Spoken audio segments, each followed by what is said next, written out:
नमस्कार मित्रांनो, स्वागत आहे माझ्या ALD चॅनलवर। कधी कधी एक छोटंसं वाक्य, एक छोटीशी आठवण पूर्ण आयुष्य बदलू शकते। आजची कथा आहे एका अशा जोडप्याची जे घटस्फोटाच्या उंबरठ्यावर उभं होतं, पण वकिलाच्या ऑफिसमध्ये बसताना त्यांना आठवली एक गोष्ट जिने त्यांच्या नात्याला पुन्हा जिवंत केलं। पुण्यातील एक शांत, थोडीशी उदास सकाळ। आकाश ढगांनी भरलेलं होतं, जणू काही पाऊस पडणारच होता, पण थांबलेला जसं काही नात्यामध्ये होतं। वाद संपलेले असतात, पण भावना अजूनही अडकलेल्या असतात। एका जुन्या इमारतीच्या 3ऱ्या मजल्यावर एक लहानसं ऑफिस। दरवाजावर पाटी होती, advocate Rajesh Deshpande, family court specialist. दरवाजा हलकेच उघडतो। आत बसलेले असतात आदित्य आणि सायली, दोघेही एकाच खोलीत, एकमेकाच्या अगदी समोर, पण जणू काही दोन वेगळ्या जगात। सायलीच्या हातात पर्स घट्ट पकडलेली, तिचे बोट थरथरत होते, तिच्या डोळ्यात झोप नव्हती, रात्रभर रडल्याचे चिन्ह स्पष्ट दिसत होते। आदित्य खिडकीकडे पाहत बसलेला, त्याचा चेहरा निर्विकार, पण आतून तो तुटलेला होता। खोलीत एक विचित्र शांतता होती। घड्याळाचा tick tick tick tick tick आवाज खूप मोठा वाटत होता। प्रत्येक सेकंद जणू त्यांच्या नात्याच्या शेवटाकडे नेत होता। वकील फाईल उघडत म्हणाला, मिसेस सायली, मिस्टर आदित्य, तुम्ही दोघांनी म्युच्युअल डिव्होर्ससाठी अर्ज केला आहे। आज फायनल हिअरिंग आहे। थोडं थांबून तो पुन्हा म्हणाला, शेवटचा निर्णय पक्का आहे ना? सायलीने आदित्यकडे पाहिलं। आदित्यने तिच्याकडे पाहिलं नाही। तो अजूनही खिडकी बाहेरच पाहत होता, जणू त्याला उत्तर द्यायचं नव्हतं। सायलीने हळू आवाजात म्हटलं, हो। तो एक छोटासा शब्द होता, पण त्यात खूप काही संपलं। त्या शब्दानंतर खोलीत अजूनच शांतता पसरली, जणू काही कोणीतरी नात्याचा शेवटचा दिवा विझवला होता। वकील कागद समोर ठेवत म्हणाला, ठीक आहे, मग फक्त आता काही औपचारिकता बाकी आहेत। सायलीच्या नजरा टेबलावर पडल्या। तेथे काही कागद, एक पेन आणि त्यांचं नाव, Aditya and Sayali marriage petition. ती काही क्षण त्या नावाकडे पाहत राहिली। आदित्य अँड सायली, एकेकाळी हे नाव तिला खूप खास वाटायचं। आज ते फक्त एक फाईल बनलं होतं। आदित्यच्या मनातही विचारांचं वादळ चालू होतं। हेच का ते नातं ज्याच्यासाठी मी सगळ्यांशी भांडलो होतो? हेच का ते प्रेम ज्याच्याशिवाय मी जगू शकत नाही असं वाटायचं? पण अहंकार तो अजूनही जिवंत होता। तो म्हणत होता, ती चुकीची आहे। सायलीच्या मनातही तोच आवाज, तो बदललाय, तो आधीसारखा नाही। आणि खरं काय होतं, दोघेही बदलले नव्हते, फक्त थकले होते। खोलीत एक छोटासा पंखा फिरत होता, पण त्या हवेतही उष्णता होती, तणावाची, न बोललेल्या शब्दांची। अचानक खिडकीबाहेर पावसाचा एक थेंब पडला, मग दुसरा, आणि काही क्षणातच हलका पाऊस सुरू झाला। सायलीच्या डोळ्यातूनही एक अश्रू हळूच गालावरून खाली आला। तिने पटकन तो पुसला, जणू तिला रडण्याचा हक्कही उरला नव्हता। आदित्यने तो अश्रू पाहिला, पण तो काही बोलला नाही, कारण कधी कधी शब्द असतात, पण नातं नसतं। वकील पुन्हा म्हणाला, सायली, तुम्ही येथे सही करा।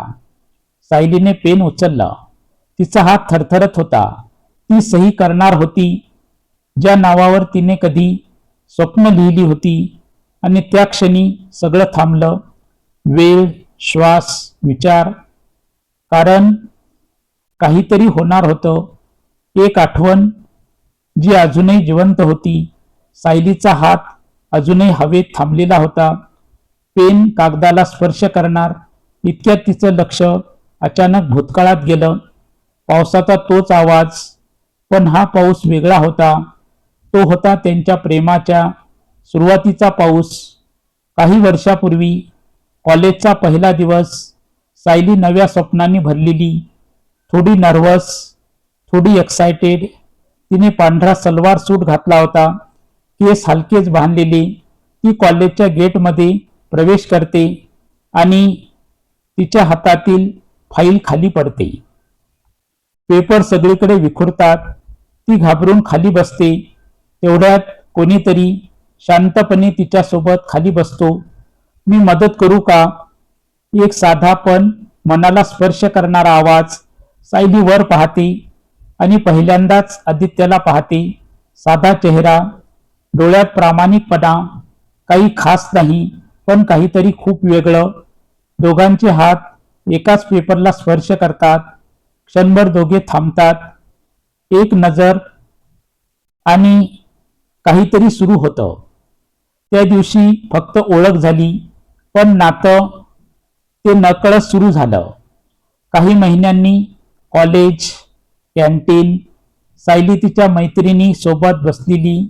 आदित्य दुरून तिला पाहत असतो. तो कधीच पुढे येत नाही, फक्त तिला हसताना पाहतो. एक दिवस सायली स्वतःच तिच्याजवळ जाते. तू नेहमी इतकं शांत का असतोस? आदित्य हसतो. कारण मला बोलण्यापेक्षा ऐकायला जास्त आवडतं. त्या एका वाक्याने सायलीच्या मनात काहीतरी हललं. हळूहळू दोघं मित्र बनतात. लायब्ररीमध्ये एकत्र अभ्यास, कॅन्टीनमध्ये चहा, बस स्टॉपवर गप्पा. सायली खूप बोलायची, आदित्य फक्त ऐकायचा, पण तो प्रत्येक गोष्ट लक्षात ठेवायचा. तुला पावसात भिजायला आवडतं? तुला कटिंग चाय आवडतो? तुला जुनी गाणी आवडतात? सायली एकदा हसत म्हणाली, तू माझ्याबद्दल इतकं कसं लक्षात ठेवतोस? आदित्य शांतपणे म्हणाला, कारण तू माझ्यासाठी इम्पॉर्टंट आहेस. त्या क्षणी सायलीच्या हृदयात काहीतरी बदललं. पावसाचा दिवस, कॉलेज सुटलं होतं. सगळे घाईत घरी जात होते. सायली बस स्टॉपवर उभी होती. पाऊस जोरात सुरू झाला. आदित्य तिच्याकडे येतो, छत्री घेऊन. तो काही बोलत नाही, फक्त छत्री तिच्या डोक्यावर धरतो. दोघे एकत्र चालत होते, शांत पण खूप काही बोलत. सायली अचानक म्हणाली, जर हा पाऊस कधी थांबला नाही तर? आदित्य हसत म्हणाला, मग आपण चालत राहू. सायली त्याच्याकडे पाहते. तो पुढे म्हणतो, कारण तुझ्यासोबत चालायला मला आयुष्यभर चालेल. त्या वाक्याने सगळं बदललं. त्या दिवशी सायलीने विचारलं, तुला माझ्याबद्दल काय वाटतं? आदित्य काही क्षण शांत राहिला. मग म्हणाला, मला तुझ्याशिवाय दिवस अपूर्ण वाटतो. सायलीच्या डोळ्यात पाणी आलं. ती हसत म्हणाली, मलाही. आणि त्या दिवशी दोन वेगळे रस्ते एक झाले. दोघांनी घरच्यांच्या विरोधात जाऊन लग्न केलं, कारण त्यांना खात्री होती हे प्रेम आयुष्यभर टिकणार आहे. ते वर्ष स्वप्नासारखं होतं. लहानसं घर, पण खूप आनंद.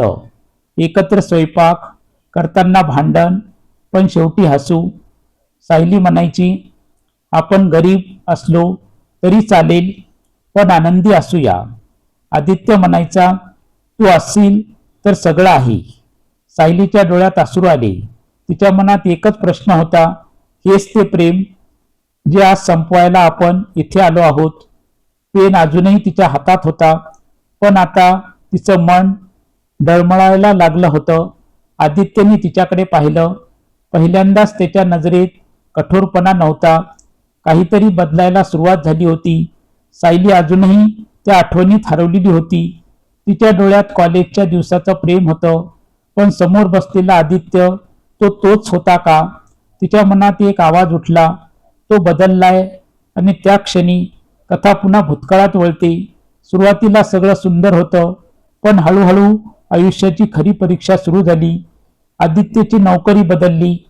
नवीन ऑफिस, जास्त काम, जास्त ताण.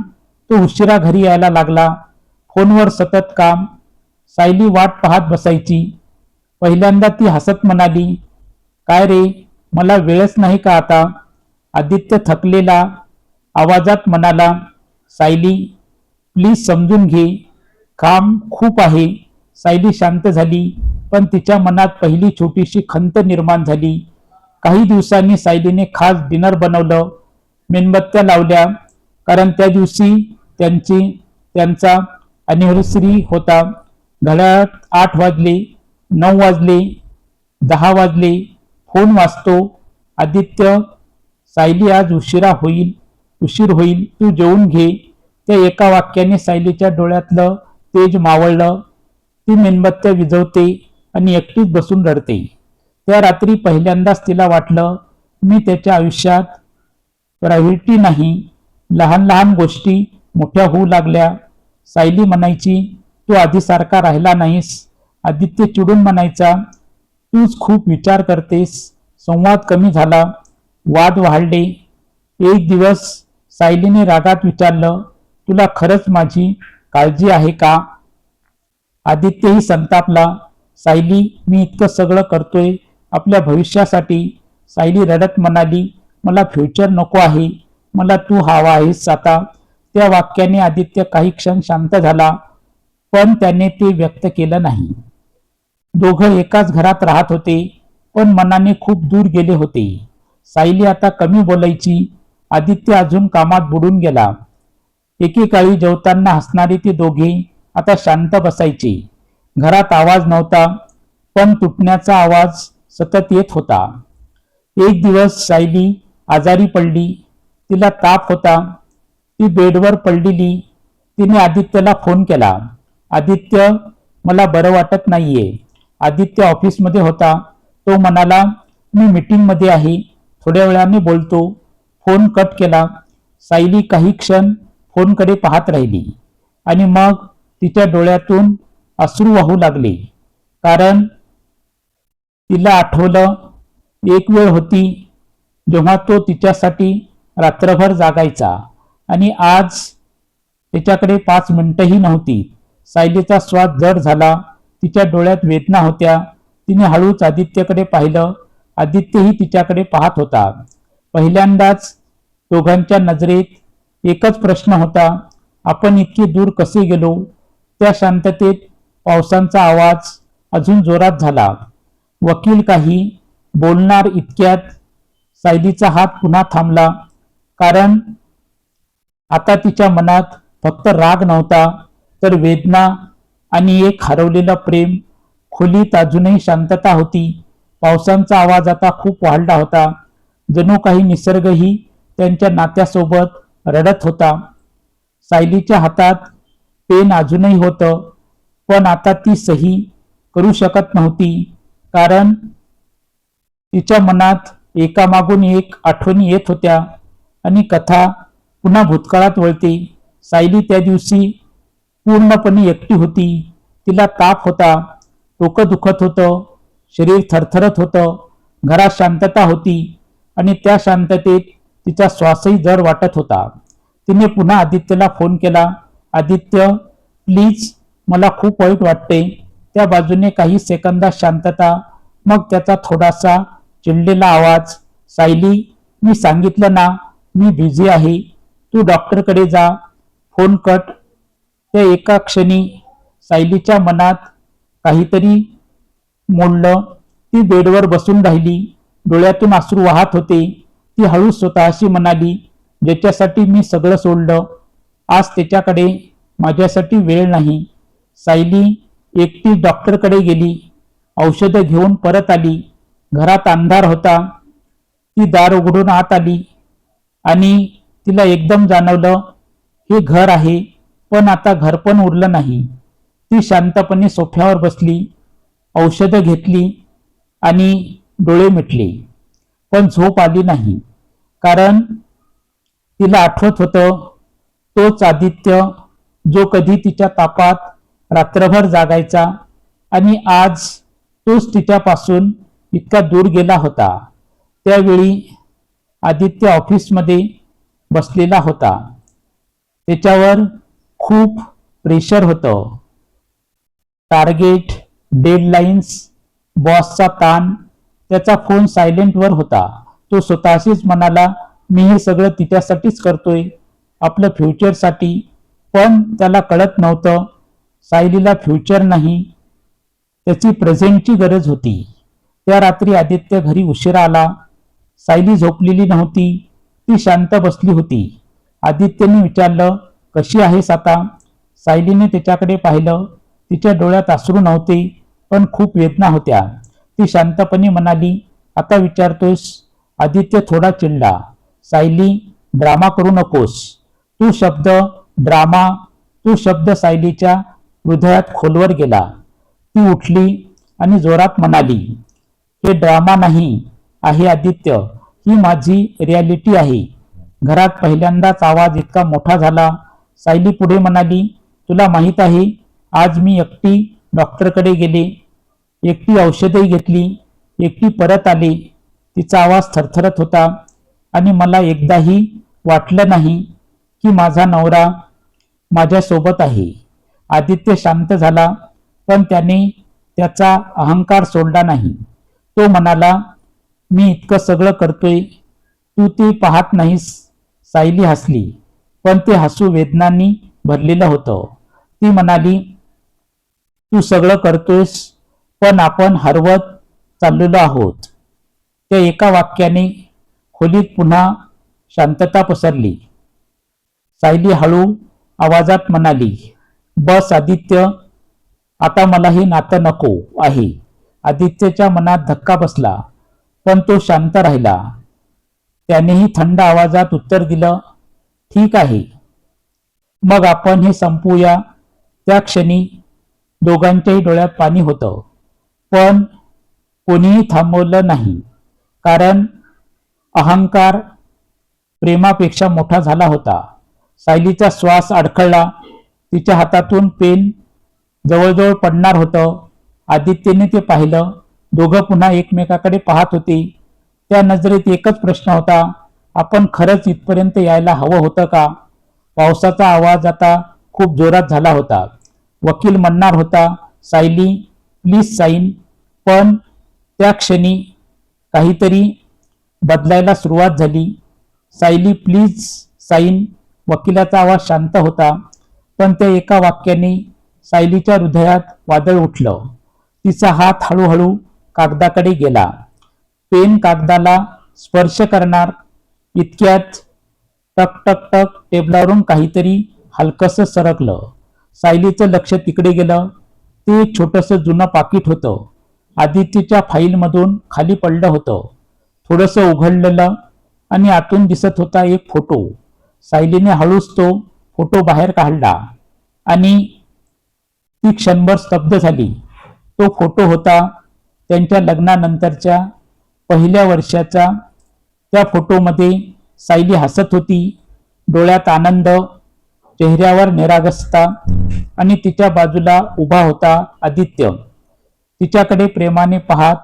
त्या फोटोमध्ये ना तणाव होता, ना वाद, ना अंतर, फक्त प्रेम. सायलीच्या हातातून पेन खाली पडलं. तिने डोळे त्या फोटोवर खेळले आणि भूतकाळ पुन्हा जिवंत झाला. तो दिवस सायली खूप आजारी होती. उच्च ताप होता, डोळे जड झालेले होते, शरीरात शक्ती नव्हती. घरात कोणीच नव्हतं. सायली बेडवर पडलेली, डोळ्यात अश्रू. तिने आदित्यला फोन केला होता, आदित्य, मला खूप वाईट वाटते.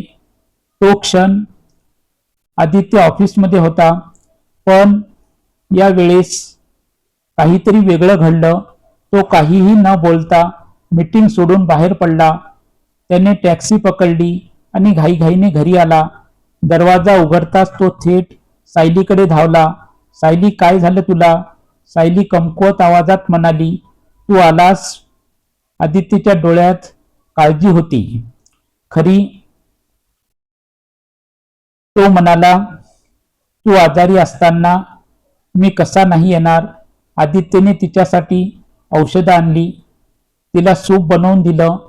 रात्रभर तो तिच्या बाजूला बसला होता, तिच्या कपाळावर थंड पाण्याची पट्टी ठेवत होता. घड्याळात 2 वाजले, 3 वाजले, 4 वाजले, पण तो झोपला नाही. सायली हळू आवाजात म्हणाली, आदित्य, तू झोप ना. आदित्य हसला आणि तिच्या हातावर हात ठेवत म्हणाला, तू ठीक होईपर्यंत मी झोपणार नाही. ते एका वाक्याने सायलीच्या डोळ्यात अश्रू आले. ती म्हणाली, तू इतका का करतोस माझ्यासाठी? आदित्य थोडा हसला आणि तिच्या केसावरून हात फिरवत म्हणाला, कारण तू फक्त माझी पत्नी नाहीस, तू माझं सगळं आहेस. त्या रात्री सायलीला सायलीला ताप कमी झाला, पण त्या वाक्याने तिच्या मनात प्रेम कायमचं कोरलं गेलं. सायलीच्या डोळ्यातून अश्रू ओघळू लागले. तिचा श्वास जड झाला. तिने तो फोटो घट्ट पकडला. आदित्यने ते पाहिलं. तो थोडा पुढे सरकला आणि हलक्या आवाजात विचारलं, तो फोटो अजून आहे तुझ्याकडे? सायलीने त्याच्याकडे पाहिलं. त्या नजरेत राग नव्हता, फक्त एक प्रश्न. ती हळू आवाजात म्हणाली, हा तोच आदित्य आहे का जो आज माझ्यासमोर बसलाय? त्या प्रश्नाने आदित्यच्या मनात काहीतरी तुटलं. त्याने डोळे खाली केले, कारण उत्तर त्याच्याकडेही नव्हतं. खोलीत पुन्हा शांतता पसरली, पण ही शांतता वेगळी होती. ही शांतता बदलाची सुरुवात होती. खोलीत शांतता होती, पण ही शांतता आता जड नव्हती. ती भरलेली होती भावनांनी, आठवणींनी आणि न बोलणाऱ्या शब्दांनी. सायली अजूनही तो फोटो हातात धरून होती. तिचे अश्रू आता थांबत नव्हते. आदित्य तिच्याकडे पाहत होता. पहिल्यांदाच त्याच्या नजरेत राग नव्हता, अहंकार नव्हता, फक्त पश्चाताप. काही क्षण दोघेही काही बोलले नाहीत. वकीलही शांत बसला होता. जणू त्यालाही समजलं होतं की इथे आता केस नाही, एक नातं लढत आहे. सायलीने हळू आवाजात विचारलं, आदित्य, आपण इतके दूर कसे गेलो? तो प्रश्न साधा होता, पण उत्तर खूप खोल होतं. आदित्य डोळे बंद केले, एक दीर्घ श्वास घेतला आणि मग पहिल्यांदाच तो मनापासून बोलला, आपण दूर गेलो नाही सायली, आपण फक्त थांबलो. सायलीने त्याच्याकडे पाहिलं. तो पुढे म्हणाला, मी आयुष्य सुधारण्यात इतका व्यस्त झालो की आपल्या नात्याला वेळ द्यायलाच विसरलो. त्याचा आवाज थरथरत होता. मला वाटलं पैसे, करिअर, फ्युचर हे सगळं तुला आनंद देईल. तो खाली पाहत म्हणाला, पण मी विसरलो तुला मी हवा होतो. सायलीच्या डोळ्यातून अश्रू ओघळले. ती हलक्या आवाजात म्हणाली, आणि मी तुझ्या व्यस्ततेला, तुझ्या प्रेमाचा अभाव समजलं. दोघेही शांत झाले. त्या शांततेत त्यांना पहिल्यांदाच कळत होतं, चूक कोणाचीच नव्हती, फक्त समजूत हरवली होती. सायलीने विचारलं, तुला आठवतंय तू मला काय म्हणायचास? आदित्य हळूच हसला, डोळ्यात पाणी. तू माझं सगळं आहेस. सायली रडत म्हणाली, मग मी तुझं सगळं असताना तू मला इतकं एकटं का सोडलंस? तो प्रश्न आदित्यच्या हृदयात खोलवर गेला. तू तिच्याजवळ सरकला आणि म्हणाला, कारण मी स्वतःलाच हरवून बसलो होतो. तो पुढे म्हणाला, मी स्ट्रॉंग बनायचा प्रयत्न करत होतो, पण खरं म्हणजे मी आतून तुटत होतो. सायलीने त्याच्याकडे पाहिलं. पहिल्यांदाच तिला त्याचा संघर्ष दिसला. आदित्य म्हणाला, सायली, आपण एकमेकावर प्रेम करायचं थांबवलं नाही. तो तिच्या डोळ्यात पाहत म्हणाला, आपण फक्त ते दाखवणं थांबवलं. त्या वाक्याने सायलीचं मन पूर्णपणे हललं. तिने हळूच विचारलं, आणि आता? आदित्य काही क्षण शांत राहिला. तो म्हणाला, आता मी पुन्हा प्रयत्न करायला तयार आहे. पण तो थांबला. फक्त जर तूही तयार असशील तर. सायलीच्या हातात अजूनही तो फोटो होता. तिने त्या फोटोवर नजर टाकली आणि मग आदित्यकडे. तिच्या मनात वादळ होतं. भूतकाळ व्हर्सेस वर्तमान, वेदना व्हर्सेस प्रेम, अहंकार व्हर्सेस भावना. काही क्षण सगळं थांबलं. वकीलही श्वास रोखून बसला होता. सायलीने पेन उचललं. आदित्यच्या डोळ्यात भीती होती. सायली, ती काही बोलली नाही. ती कागदाकडे पाहत होती आणि सायलीच्या हातात पेन होतं. तिच्या समोर घटस्फोटांचे कागद आणि तिच्या मनात आठवणीचं वादळ. खोलीत पूर्ण शांतता. पावसाचा आवाज आता हळूहळू कमी होत होता. जणू निसर्गही तिच्या निर्णयाची वाट पाहत होता. आदित्य तिच्याकडे पाहत होता. त्याच्या डोळ्यात भीती होती. ही सही आपलं सगळं संपवेल. सायलीने कागदाकडे पाहिलं. तिचं नाव, त्याचं नाव आदित्य व्हर्सेस सायली. एकेकाळी हे नाव तिच्यासाठी आयुष्य होतं. आज तो शेवट होता. तिने पेन कागदावर ठेवला. आदित्यचा श्वास अडखळला. सायली प्लीज. त्याचा आवाज थरथरत होता. पण सायली काही बोलली नाही. ती काही क्षण तशीच थांबली आणि मग फाडफाड तिने कागद फाडून टाकले. खोलीत एकदम शांतता पसरली. वकीलही थोडा चकित झाला. आदित्य काही क्षण काहीच बोलू शकला नाही. सायलीच्या डोळ्यातून अश्रू वाहत होते.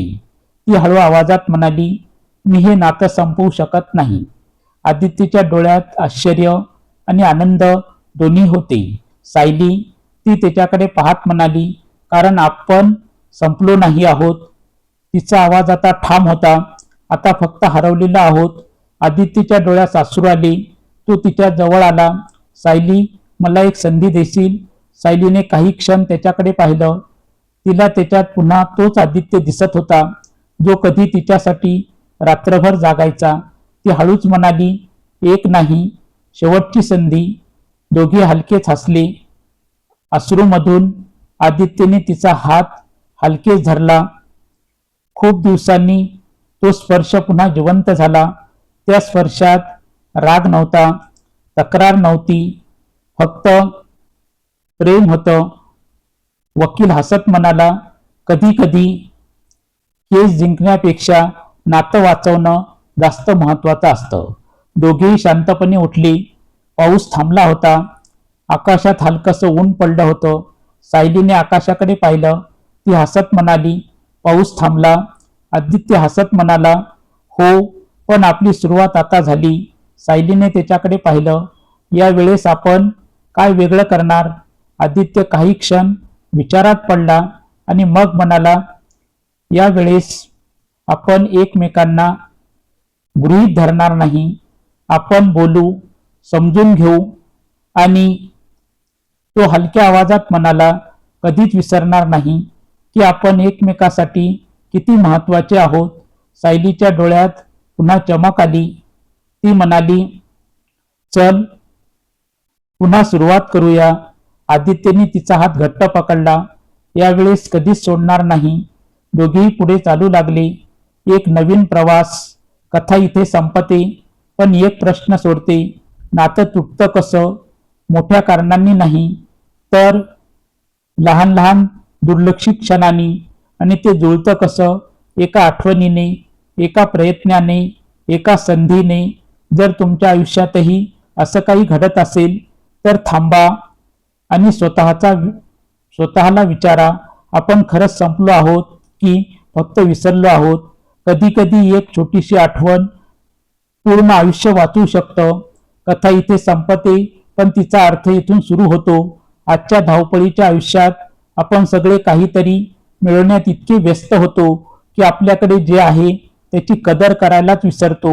नातं तुटतं ते एका मोठ्या कारणामुळे नाही, तर त्या छोट्या छोट्या क्षणामुळे, जिथे आपण एकमेकांना वेळ देणं थांबवतो, एकमेकांना समजून घेणं थांबवतो. आदित्य आणि सायलीचं नातंही तुटलं नव्हतं, ते फक्त थकलेलं होतं. आणि एका छोट्याशा आठवणीने त्यांना आठवण करून दिली, प्रेम संपत नाही, ते फक्त व्यक्त होणं थांबतं. जर तुमच्या आयुष्यातही असं एखादं नातं असेल जिथे शांतता वाढली आहे, वाद वाढले आहेत, तर एकदा थांबा, भूतकाळात जा. त्या एका क्षणाला आठवा जिथे तुम्ही मनापासून हसलात, जिथे कोणीतरी तुमच्यासाठी रडलंय, जिथे तुम्हाला खरंच वाटलं हा माणूस माझा आहे. कदाचित तिथेच तुमचं उत्तर सापडेल. कारण नातं वाचवायला मोठ्या गोष्टीची गरज नसते, फक्त एक छोटा प्रयत्न आणि एक खरी भावना पुरेशी असते. म्हणून निर्णय घेण्याआधी एकदा विचार करा, मी हे नातं संपवत आहे की फक्त त्याला वेळ देणं थांबवलं आहे? लक्षात ठेवा, कधी कधी एक आठवण, एक माफी आणि एक संधी पूर्ण आयुष्य बदलू शकते. धन्यवाद. जर ही कथा तुमच्या मनाला भिडली असेल तर ती त्या व्यक्तीसोबत नक्की शेअर करा ज्याच्याशी तुमचं नातं अजूनही जपण्यासारखं आहे. ही कथा जर तुम्हाला आवडली असेल तर कृपया माझ्या चॅनलला लाईक करा, शेअर करा चॅनलवर नवीन असताल तर चॅनलला सबस्क्राईब करा. ही कथा तुम्हाला कशी वाटली ते कमेंटमध्ये लिहायला विसरू नका. सर्वजण आपल्या तब्येतीची काळजी घ्या. पुन्हा भेटूया नवीन कथेसह. तोपर्यंत धन्यवाद. नमस्कार. जय हिंद. जय महाराष्ट्र.